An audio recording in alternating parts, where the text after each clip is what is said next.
Hello everyone.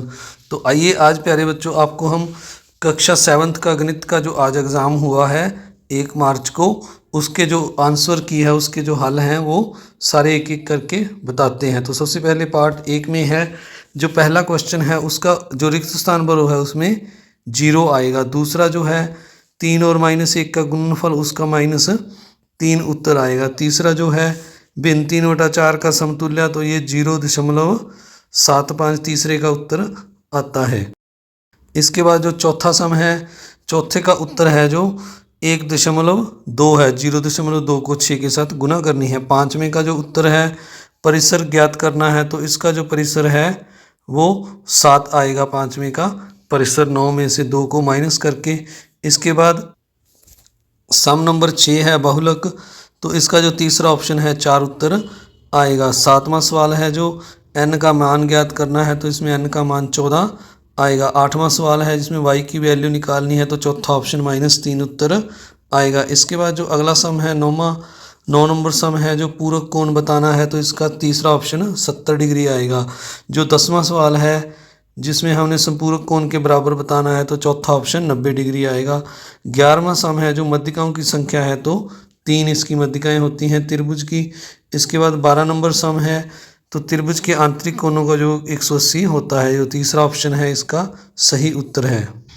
इसके बाद जो 13 नंबर सम है जो 1/4 को प्रतिशत में बदलना है तो पहला ऑप्शन 25% इसका उत्तर आएगा। 14वें में जो संख्या है द्विपद बताना है तो जो संख्या है जो इसको दूसरा ऑप्शन द्विपद उत्तर आएगा। इसके बाद जो 15वां सम है इसका जो दूसरा ऑप्शन है 3/2 45/40 30 का मानक रूप है। इसके बाद पार्ट बी में सत्य असत्य बताना है तो 16वां जो सम है 3/4 और 9/16 समतुल्य है, क्योंकि इसको अगर काटेंगे 9 और 16 को तो ये भी 3/4 आ जाता है।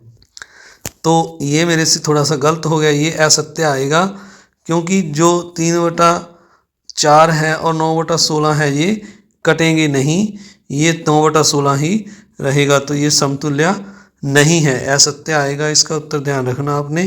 तो मैंने यहाँ से गलती पर सत्य लिख दिया। तो 17 नंबर सम है इसमें हमारा सत्य आएगा। क्षेत्रफल जो त्रिभुज का होता है 1/2 गुना आधार गुना ऊंचाई होता है।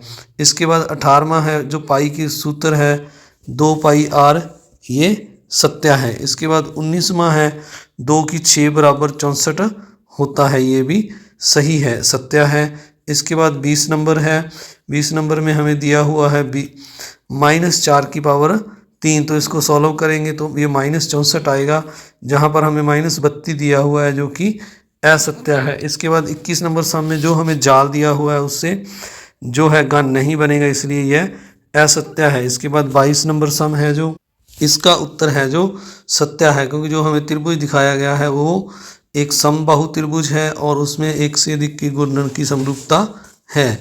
इसके बाद अगला सम करते हैं 23 से 25 नंबर है जो खाली स्थान पर वो है, तो इसमें 23 नंबर में हमने जो खाली स्थान दिया हुआ उसमें टी लिख देना है, यानी टाइम इसमें नहीं लिखा हुआ था। उसके बाद 24 नंबर में y में से z घटाने के लिए एक बीजीय व्यंजक जो है y z बन जाएगा। इसके बाद जो 25 नंबर सम है इसमें हमें m का जो m-2 की वैल्यू निकालनी है तो m की वैल्यू 2 भरेंगे तो 2 - 2 जो उत्तर है हमारा 0 आ जाएगा। इसके बाद जो अगला सम है 25 के बाद पार्ट 2 है जो सी है, इसमें जो पहला सवाल है इसमें जो हमें लिखा हुआ है पूर्णांकों का एक ऐसा युग्म लिखिए जिसका योग -7 है, तो -3 और -4 को जोड़ेंगे तो -7 आ जाएगा। इसी तरह -5 और -2 को जोड़ेंगे तो -7 आ जाएगा। तो ये 2 युग्म मैंने आपके लिए लिख दिए हैं। इसके बाद अगला 27 नंबर सम है, इसमें हमने इसका मान ज्ञात करना है 13 भाग ब्रैकेट में -2 + 1 और ब्रैकेट बंद है, तो इसको हम पहले सॉल्व करेंगे तो ये -1 आ जाएगा, घटाकर -1 से 13 को डिवाइड करेंगे तो ये -13 आ जाएगा। इसके बाद अगला सम करते हैं 28 नंबर सम में हमें दिया हुआ है यहाँ पर 3 गुना 5 से ही 1/3, 5 से ही 1/5 को अगर हम सॉल्व करेंगे तो ये 26/5 बनता है और 3 के साथ गुना करेंगे तो ये 78/5 इसका उत्तर आ जाएगा। इसके बाद अगला 29 नंबर सम है, इसमें हमने m की वैल्यू निकालनी है तो हम 3/5 को दूसरी साइड में ले जाएंगे तो ये उल्ट जाएगा, 5/3 हो जाएगा। इसको काट देंगे 3 और 6 को तो ये 5 दूनी 10 आ जाएगा, 2 को 5 के साथ गुना करेंगे तो m की वैल्यू 10 आ जाएगी। इसके बाद अगला सम है 30 नंबर सम।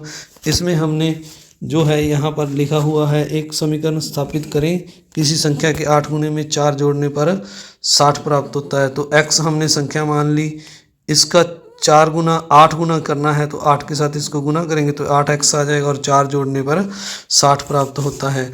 इसके बाद 31 नंबर सम में हमने जो है x का मान ज्ञात करना है कोण का, तो x बराबर हमने हमारा जो उत्तर आएगा वो 70 आता है। ये हल किया है मैंने। 110 और इस एक कोण को जोड़ेंगे तो इन दोनों का जो 180 आएगा। सरल रेखा पर बने कोण हैं तो एक की वैल्यू हम निकाल लेंगे, 180 में से 110 माइनस कर देंगे तो x की वैल्यू है जो हमारे पास 70 आ जाती है। अब अगर हम इसको देखें यहाँ पर, एक और जो x कोण है, एक कोण की वैल्यू 70 आ गई है हमारे पास। एक और x कोण जो दोनों एकांतर कोण हैं तो ये दोनों कोण बराबर होंगे, एक और x, तो x की वैल्यू भी हमारे पास 70 आ जाएगी। ये भी एकांतर कोण है। इसके बाद अगला सम करते हैं।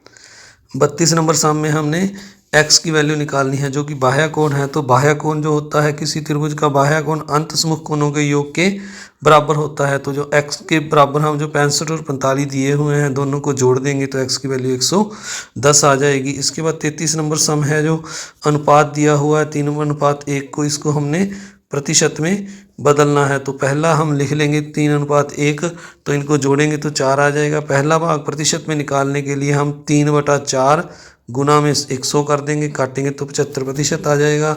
इस तरह दूसरा भाग है जो इसमें 1/4, दूसरा भाग 1 है तो 1/4 गुना 100 करेंगे तो काट कर 25% आ जाएगा। तो दोनों भाग 75% और 25% आ जाएंगे। इसके बाद भाग डी का जो पहला सम है 34 नंबर, इसमें हमें यहाँ पर लिखा हुआ है मान ज्ञात कीजिए। 3/13 गुण भाग में है -4/65, तो इसको उल्टाएंगे, जब गुना का साइन करेंगे तो ये उल्ट जाएंगे, 65/4 -4 हो जाएंगे। 13 और 65 को काट देंगे तो ये 5 आ जाएगा। 13 5 65 और 3 और 5 को हम गुना कर देंगे, 5 3 15 और नीचे जो है 4 एकम 4 लग जाएगा। तो ये -15/-4 जो है इसका उत्तर आ जाएगा। इसके बाद आइए अब अगला सम देखते हैं। 35 नंबर सम में हमें दिया हुआ है p की वैल्यू -2 दी है और हमने 4p + 7 की वैल्यू निकालनी है। तो p की वैल्यू -2 हम यहाँ पर रख देंगे तो ये 4 दूनी 8 माइनस हो जाएगा और +7, इन दोनों को हम जोड़ेंगे तो ये माइनस हो जाएंगे तो ये -1, इसका उत्तर आ जाएगा 35 नंबर का। 36 नंबर में हमें ये संख्या लिखी है और कहा गया है कि घात अंकीय रूप लिखो। तो इनका घात अंकीय रूप लिखना है तो 5 हमारे पास 5 बार है और 6 3 बार है और 7 भी 3 बार है। इनके ऊपर घात लगाकर इस तरह आपने लिख देना है। इसके बाद 37 नंबर जो सम है इसमें पूछा है घूर्णन स्मित का जो है हमने स्मित का क्रम ज्ञात करना है। तो अगर हम देखें तो घूर्णन स्मित का क्रम है जो इस डायग्राम में अगर आपको दिखाई दे रहा होगा तो ये 4 बनता है। पहले अगर हम देखें तो ए को यहाँ से ऐसे घुमाएंगे तो ए नीचे आ जाएगा, आकृति वैसे ही रहेगी। फिर ए को 90 डिग्री के कोण पे घुमाएंगे तो ये नीचे आ जाएगा, फिर आकृति ऐसी ही रहेगी। फिर इस ए को घुमाएंगे 90 के कोण पर तो ए इस साइड आ जाएगा और फिर ये 90 का रहेगा और 90 के फिर घुमा देंगे तो ए पहले वाली पोजीशन में आ जाएगा। तो यानी हमने पहले वाली पोजीशन प्राप्त करने के लिए 4 बार इसको घुमाया है तो इसका जो क्रम है घूर्णन का वो 4 आ जाएगा। इसके बाद जो अगला सम है 38 नंबर सम है जो हमने इसका मानक रूप लिखना है 39,087.8 का। तो दशमलव यहाँ से हम 4 स्थान ऊपर ले आएंगे तो ये 3.90878 गुना 10 की पावर 4 हो जाएगा। इसके बाद 39 नंबर सम में दी गई आकृति के शीर्षों, फलकों और किनारों की संख्या लिखो। इसमें शीर्ष 10, फलक 7 और किनारे 15 हैं। आइए अब अगला सम देखते हैं। इसके बाद 40 नंबर सम है।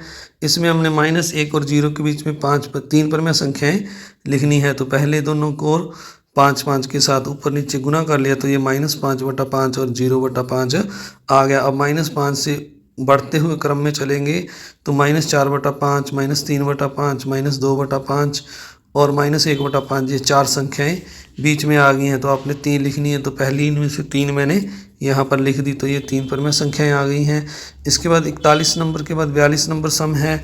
इसमें हमें एक त्रिभुज में जो है सी कोण दिया है, ए बी और ए सी इसकी दो भुजाएं दी हैं हमने, बी सी जो नीचे वाली भुजा है वो ज्ञात करनी है। तो जो कर्ण का ए सी 7 सेंटीमीटर, ए बी 25 सेंटीमीटर और आधार हमने ज्ञात करना है। तो जो कर्ण का वर्ग होता है आप जानते हैं वो दोनों भुजाओं के वर्ग के बराबर होता है, आधार का वर्ग प्लस लंब का वर्ग। तो अब हमने फार्मूला लगाया, तो जो कर्ण है उसमें से हमने जो लंब है उसको माइनस कर देंगे तो आधार आ जाएगा। बी सी का वर्ग बराबर है ए बी का वर्ग माइनस ए सी का वर्ग, 25 का वर्ग माइनस 7 का वर्ग, 25 का 625 और 7 का 49, इसको माइनस करेंगे तो ये 675 आ जाता है। और 675 को 675 का अगर आप एलसीएम निकाल कर वर्ग निकालेंगे तो ये 675 है जो 24 का वर्ग है, 24 का वर्ग करेंगे तो 675 आता है, 2 के साथ 2 कैंसिल होगा और बी सी हमारी 24 सेंटीमीटर आ गई। इसके बाद अगला सम देखते हैं। 42 नंबर सामने हमने एक दंड आलेख बनाना है, जो दंड आलेख आपकी स्क्रीन पर आ रहा है। तो प्यारे बच्चों ये एक दंड आलेख है जो आपने बनाना है। यहाँ पर अलग अलग विषय वाइज जो है अंक, एक साइड में हमने जो है संख्या लिख ली है लोगों की और दूसरी साइड पे छात्रों की संख्या लिखना है। यहाँ पर छात्रों की संख्या लिख ली है और दूसरी साइड पे विषय लिख दिए हैं जो हैं आपके अंग्रेजी, हिंदी, मैथ, विज्ञान और साइंस। तो यहाँ पर जो प्रथम सेमेस्टर है, यहाँ पर जो बॉक्स है मैं थोड़ा सा इसको जूम करके आपको दिखाता हूँ। तो इस बॉक्स में आपने इस तरह से लाइनिंग लगा देनी है और जो प्रथम सेमेस्टर है उसमें भी जहाँ आप इसको पूरा रंगीन कर सकते हैं, पेंसिल से काला कर सकते हैं। तो इन दोनों में डिफरेंस के लिए आपने प्रथम सेमेस्टर में इस तरह से लाइनिंग लगा के इसको बना देना है। तो इस तरह से ये आपने जो है ग्राफ पूरा करना है। इसके बाद जो अगला सम है उसको देखते हैं। तो जो हमारा 43 नंबर सम है इसमें हमने 5, 3 और 2 सेंटीमीटर से 2 आलेख बनाने हैं। एक सममितीय रेखा चित्र बनाना है और एक तिरछा रेखा चित्र बनाना है। तो ये जो हमारा है, ये जो आपकी स्क्रीन पर है, ये सममितीय जो है रेखा चित्र है आपका। इस तरह से दूसरा जो आइसोमेट्रिक कह देते हैं इंग्लिश में, और जो दूसरा है यहाँ पर लिखा हुआ है जो तिरछा रेखा चित्र है, वो हमने इस तरह से तिरछा रेखा चित्र ये बना देना है, यानी लाइनों में बनाना है। और दूसरा जो है वो आपने बिंदियों में, डॉट्स में सममितीय रेखा चित्र बनाने हैं। इसके बाद आइए अब 44 नंबर सम देखते हैं। तो 44 नंबर सम में हमें परिधि दी हुई है 13.4 सेंटीमीटर। तो इसको हमने पहले त्रिज्या निकालेंगे, परिधि का सूत्र लगाएंगे 2 पाई आर बराबर 13.4। तो पाई की वैल्यू जो हमने है 3.14 लेनी है गुना आर। तो 2 गुना 3.14 को हम दूसरी साइड में ले जाएंगे और जो यहाँ पर दशमलव लगा हुआ है 13.4 उसको हटाकर नीचे 10 लगा देंगे। और इसी तरह जो 3.14 है इसका भी हम दशमलव हटाकर ऊपर 100 लगा देंगे। इनको हम काट लेंगे सभी को और काट कर ये 335/157 जो है हमारी आर की वैल्यू आ जाएगी। अब हमने आर की वैल्यू को लेकर क्षेत्रफल निकालना है। तो पाई आर स्क्वायर सूत्र लगाएंगे 3.14 पाई की वैल्यू और आर की वैल्यू जो है हम 2 बार लिख लेंगे। अब इनको अगर हम सारों को काटेंगे, पहले 3.14 है तो इसका दशमलव हटाएंगे तो नीचे हम 100 लगा देंगे। अब इनको सारों को काट कर जो हमारे पास शेष रह जाएगा वो आ जाएगा हमारे पास 67 गुना 67 बटा 2 गुना 157। अब 67 को 67 के साथ गुना करेंगे तो ये हमारे पास 4499 बटा 314 आ जाएगा। 157 को 2 के साथ गुना करके तो ये इसका इतना उत्तर आ जाएगा वर्ग सेंटीमीटर में। तो इस तरह से आपने इस सवाल को पूरा करना है। इस वीडियो को देखने के लिए आप सभी का बहुत बहुत धन्यवाद। अगर आप चैनल पर नए हैं तो चैनल को सब्सक्राइब जरूर करें और वीडियो को लाइक करें, अपने दोस्तों मित्रों में शेयर भी जरूर करें ताकि वो इसका फ़ायदा उठा सकें। Thank you very much.